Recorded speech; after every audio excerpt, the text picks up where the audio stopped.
the National Judicial Commission. There was unprecedented support. The Lok Sabha unanimously voted in its favor, with there being no abstention. This House too passed it unanimously with one abstention. Historic parliamentary mandate was undone by the Supreme Court by a majority of 4:1. Honorable members, there is no parallel to such development in democratic history, where a duly legitimized constitutional prescription has been judicially undone. A glaring instance of severe compromise of parliamentary sovereignty and disregard of the mandate of the people, of which this House and the Lok Sabha are custodians. नमस्ते, मैं हूं संजय दीक्षित और आप देख रहे हैं दी Jaipur dialogues. Supreme court के collegium का मामला जो है अब वो तूल पकड़ता जा रहा है और तूल यहाँ तक पकड़ता जा रहा है कि ऐसा अब लगने लगा है कि इस मुद्दे पर लगता है कि सरकार और सुप्रीम कोर्ट में दो दो हाथ हो सकते हैं। अरे कौन है तू? अरे बहुत देखे तेरे जैसे।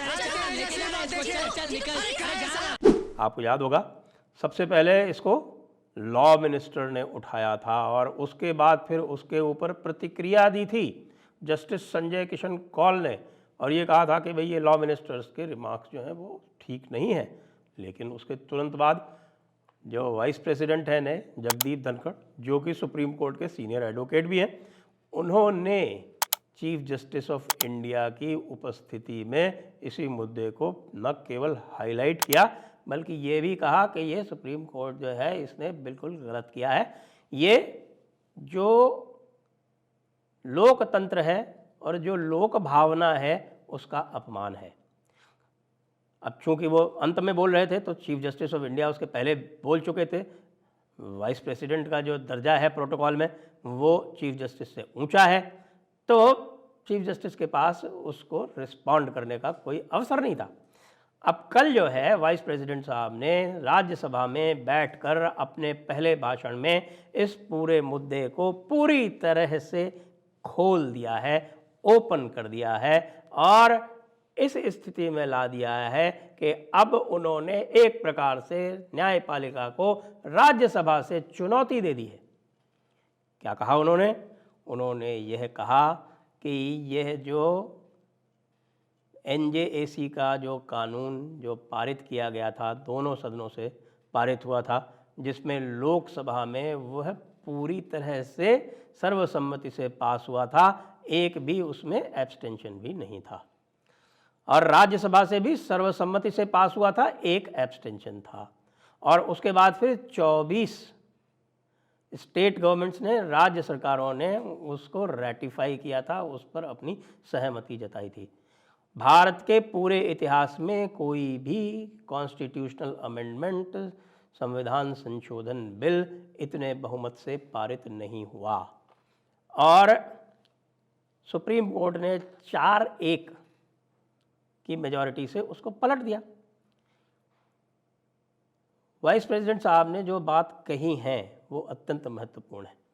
उन्होंने कहा कि सुप्रीम कोर्ट ने बेसिक स्ट्रक्चर का हवाला देके इसको उल्टा है, लेकिन जो बेसिक स्ट्रक्चर का जो सिद्धांत है उसमें जो बेसिक से भी बेसिक बात है वह है लोक भावना, लोक शक्ति, जो जनता का मैंडेट है, जो कि पार्लियामेंट के माध्यम से रिफ्लेक्ट होता है, संसद के माध्यम से प्रकट होता है। तो उस लोक भावना का, उस लोक मत का, उस लोक शक्ति का अपमान करने का अधिकार सुप्रीम कोर्ट को नहीं है, क्योंकि वो बेसिक स्ट्रक्चर का भी बेसिक है। और उन्होंने साथ में यह भी कहा कि यह जो सॉवरेनिटी का प्रिंसिपल है, तो ये सुप्रीम कोर्ट सॉवरेन नहीं है, जनता सॉवरेन है। जनता के माध्यम से जनता के प्रतिनिधियों ने संविधान को बनाया है।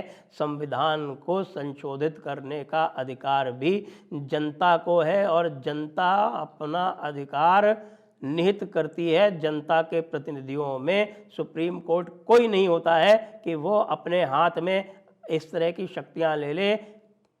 लोकतंत्र तभी सौहार्दपूर्ण तरीके से चल सकता है जबकि तीनों अंग यानी कि कार्यपालिका, न्यायपालिका और संसद, तीनों अंग जो हैं वो एक प्रकार के सामंजस्य से काम करें। इसमें यदि कोई भी एक अंग यह सोचने लगेगा कि वह दूसरे अंग के कार्यों में इंटरफियर कर सकता है, दखलंदाजी कर सकता है, मुदाखलत कर सकता है, हस्तक्षेप कर सकता है, तो फिर लोकतंत्र नहीं चल पाएगा।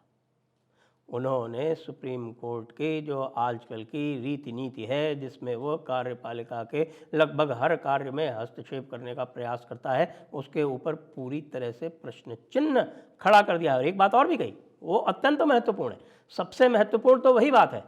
और उन्होंने ये कहा कि इस पर निश्चित रूप से संसद जो है उसको संज्ञान लेना चाहिए और वो संसद संज्ञान लेगी।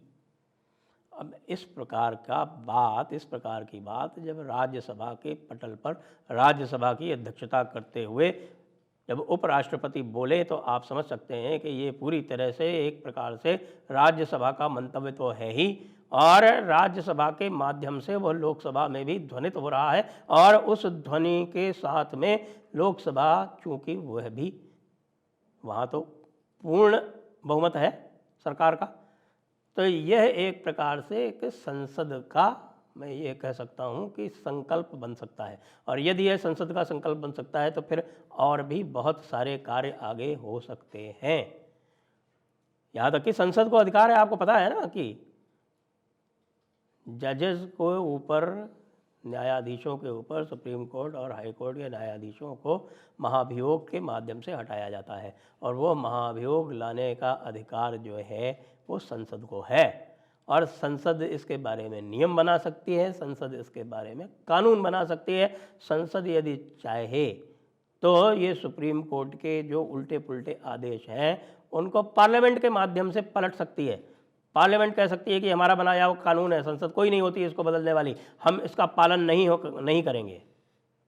संसद के पास भी, एक बार फिर से याद दिला दूँ, बड़े एक मज़े की बात है कि एक हमारे जो आपने देखा होगा जयपुर डायलॉग्स पे एक वक्ता आए थे सैल्वाटोर बेबनेस, तो उन्होंने आज एक ट्वीट किया कि ये क्या बात कर रहे हैं महोदय हमारे वाइस प्रेसिडेंट, और कुछ ऐसी बात करके, और फिर उन्होंने मजाकिया लहजे में कहा कि इसको जो है कहीं जजेस जो हैं उसको डिसरिस्पेक्ट ना मान लें। मैंने उसके नीचे कहा ये ध्यान रखें कि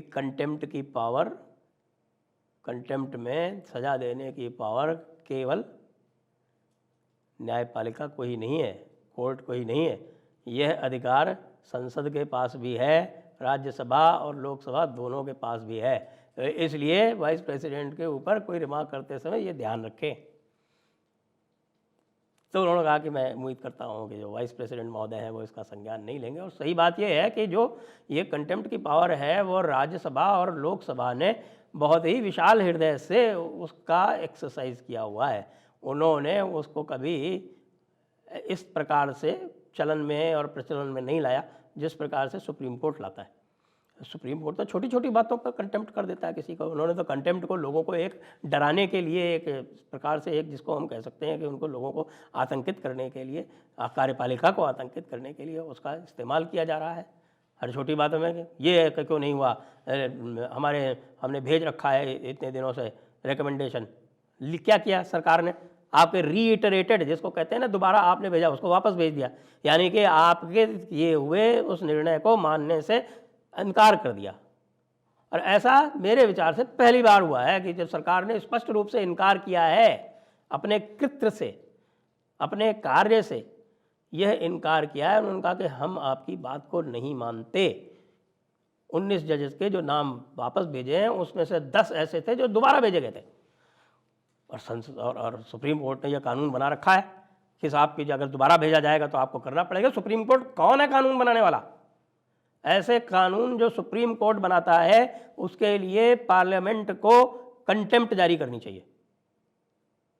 पार्लियामेंट के पास पावर है, संसद के पास पावर है, राज्यसभा के पास पावर है, लोकसभा के पास पावर है, जो कि उनका स्पीकर और उधर जो चेयरमैन यानी कि वाइस प्रेसिडेंट वो एक्सरसाइज कर सकते हैं। और वाइस प्रेसिडेंट ने जो तेवर दिखाए उसमें ऐसा लग रहा है कि यह स्टेज आ भी सकती है। हमारे न्यायाधिपति महोदय अपने आप को सुप्रीम न समझें। सुप्रीम कोर्ट है लेकिन वह सुप्रीम जो है वो न्याय के मामले में है, वो देश के ऊपर सुप्रीम नहीं है।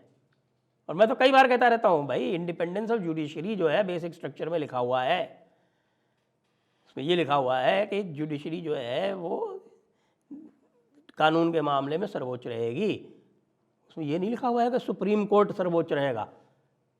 पार्लियामेंट के ये पास ये पावर है कि सुप्रीम कोर्ट के ऊपर एक और कोर्ट क्रिएट कर सकती है और उसको करना चाहिए।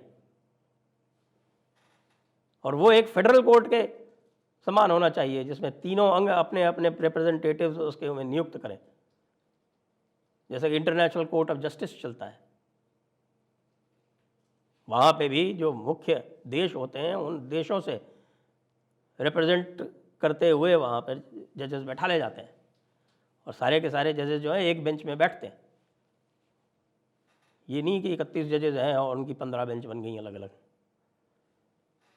वहाँ सुप्रीम कोर्ट आप जहाँ से ये उठाया गया है यानी कि अमेरिका का सुप्रीम कोर्ट, अमेरिका में 9 जजेस होते हैं सुप्रीम कोर्ट के। अमेरिका में भी वो 9 के 9 एक साथ ही बैठते हैं, वो 2-2 की डिवीज़न 3-3 की डिवीज़न में अलग अलग नहीं बैठते। कोई भी मैटर उनके पास आएगा, वो लेते भी बहुत सेलेक्ट मैटर है, वो 9 के 9 बैठ के एक साथ तय करेंगे। इस प्रकार का एक कोर्ट हमारे यहाँ भी होना चाहिए जिसमें 9 जजेस हों, 3 कार्यपालिका नियुक्त करे, 3 न्यायपालिका नियुक्त करे और 3 संसद नियुक्त करे। और उनके पास ये अधिकार होना चाहिए कि ऐसे मसले जो कि तीनों अंगों में किसी भी प्रकार का विवाद हो रहा है, वो यह फेडरल कोर्ट इसको तय करना चाहिए। और जिस प्रकार से वाइस प्रेसिडेंट जगदीप धनखड़ महोदय ने अपनी बात कही है, मुझे लगता है कि यह समय भी आ सकता है और यह समय अब आना चाहिए, क्योंकि लोकतंत्र में किसी की भी दादागिरी का कोई स्थान नहीं है। यदि कार्यपालिका दादागिरी करती है तब तो सुप्रीम कोर्ट है उसको करेक्ट करने के लिए, लेकिन यदि सुप्रीम कोर्ट दादागिरी करने लगेगा तब क्या होगा और तब क्या हो रहा है हम देख रहे हैं। अपने आप जो है वो क्लब बना रखा है साहब कि ठीक है हम ही नियुक्त करेंगे जजेस, अपॉइंटिंग जजेस। ये पूरे विश्व में अकेला ऐसा देश है जहाँ जज जो हैं वो स्वयं जजेस को अपॉइंट करते हैं। तो ये लोकतंत्र है या लोकतंत्र का मखौल है, और लोकतंत्र का मखौल जो है वो स्वयं न्यायपालिका बना रही है। ऐसा अब अधिक समय नहीं चल पाएगा, वाइस प्रेसिडेंट साहब ने बिल्कुल स्पष्ट कर दिया है। जय हिंद, वंदे मातरम।